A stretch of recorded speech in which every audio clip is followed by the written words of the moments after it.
بسم اللہ الرحمن الرحیم۔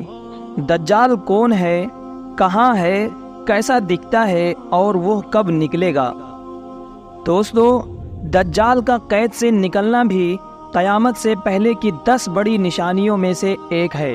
یہ اپنے ساتھ بہت بڑے فتنے و شبہات لے کر آئے گا، اس لیے آپ صلی اللہ علیہ وسلم نے اس کے بارے میں امت کو خبردار کیا اور ڈرایا اور فرمایا، اللہ کی قسم قیامت اس وقت تک قائم نہیں ہوگی جب تک 30 جھوٹے نہ ظاہر ہو جائیں، ان میں سب سے آخری کانا دجال ہوگا۔ دجال کون ہے؟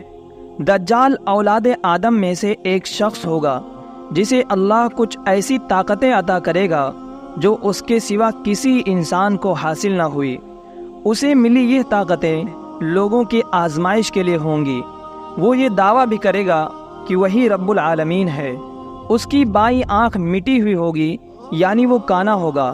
کچھ اہل علم کے نزدیک اسے مسیح اس لیے کہا گیا کہ وہ ساری زمین میں گھومے گا اور چلے گا۔ دجال اس وقت تک نہیں نکلے گا جب تک کہ لوگ اس کے ذکر سے غافل نہ ہو جائیں، یہاں تک کہ خطیب منبر سے اس کا ذکر کرنا تک چھوڑ دیں گے۔ عربوں کی تعداد کافی کم ہو جائے گی۔ لوگ دجال کے ڈر سے پہاڑوں میں جا چھپیں گے۔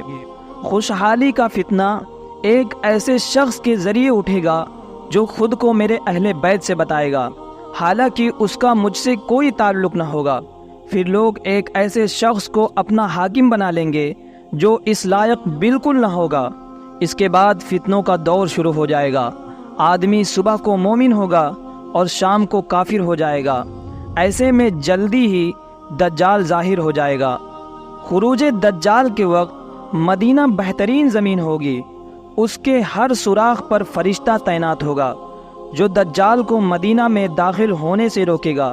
ایسے وقت مدینہ میں 3 زلزلے آئیں گے اور کوئی منافق، خواہ مرد ہو یا عورت، ایسا نہ ہوگا جو مدینہ سے نکل کر دجال سے جانا ملے۔ ان میں سے زیادہ تر عورتیں ہوں گی۔ یہ وہ دن ہوگا جب مدینہ اپنے میل کچیل کو اس طرح نکال دے گا جیسے لوہار کی بھٹی لوہے کے میل کچیل کو دور کر دیتی ہے۔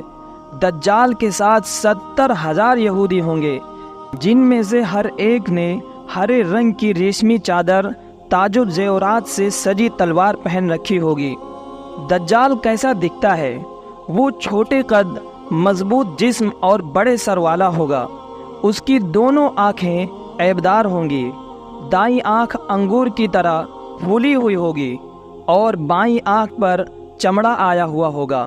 بال گھنے و گھنگرالے ہوں گے، سفید رنگت والا ہوگا اور اس کی دونوں آنکھوں کے بیچ کافر لکھا ہوگا۔ زمین پر دجال کی رفتار، اس کی رفتار اس بارش کی طرح ہوگی جس کے پیچھے ہوا ہو۔ مطلب یہ کہ وہ بہت تیزی سے زمین کے ہر حصے میں پہنچ جائے گا۔ وہ زمین میں 40 روز تک پھرے گا۔ ان میں کا ایک دن 1 سال کی طرح، ایک دن 1 مہینے کے برابر اور ایک دن 1 ہفتے کے برابر ہوگا۔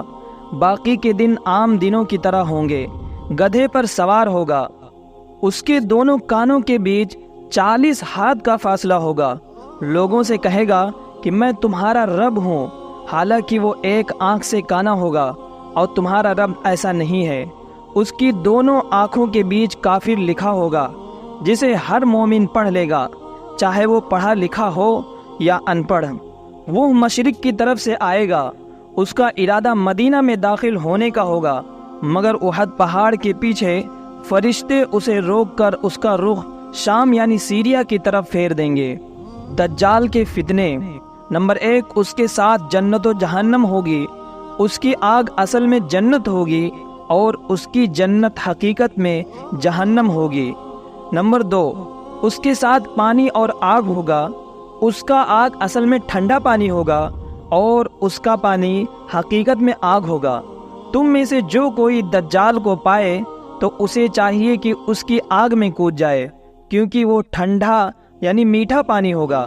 نمبر 3، وہ ایک قوم کے پاس آئے گا تو وہ قوم اس پر ایمان لے آئے گی۔